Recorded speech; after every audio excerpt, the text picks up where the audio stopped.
society could become divided economically at levels of income.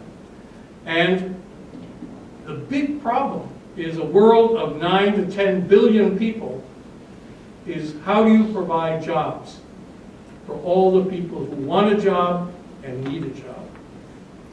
How are, with artificial intelligence about to explode in its capabilities to do things, and the interest of companies in having machines that can think and do things, and robots, because you don't have to buy them health insurance or other benefits to employees.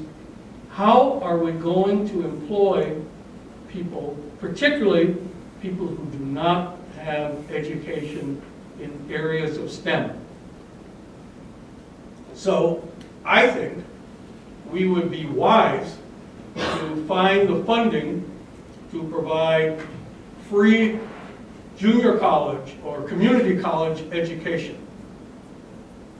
I believe that would be more helpful because I really believe the more education people have, the more open-minded they will be, and the more the differences, political differences, could be minimized on that. I've seen myself the power of education. You know, when I was going to school, maybe 10% in Dubuque, if you went to college, that was a big number. Very few high school grads went to college. But you could find jobs then with just a high school education. And values were common, and if you were from Dubuque and you grew up there and you could go back home. The nicest thing anybody ever said to me was I was back in Dubuque, 50th anniversary. It was with my high school best friend who never went to college. And we're sitting around and just talking about things, and he said, "You haven't changed a bit." It's the nicest thing you could say to me, that I still retain some of my old Dubuque upbringing, some of that culture.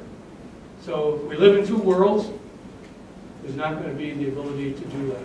How do we find the mechanisms? How do we find the mechanisms for interaction, for common involvement?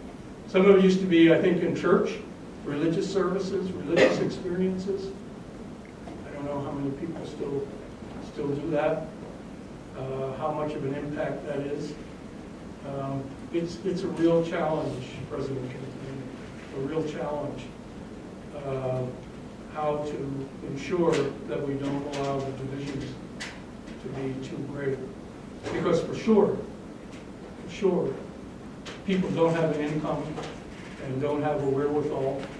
And if resentment develops, and you can see there was a lot of resentment in the 2016 political campaign, and it's a powerful, powerful motivator. And the more resentment there is, the more potential there is for political upheaval and political tumult. So, thank you very much. Thanks for having me. Thanks for holding this up. Yeah.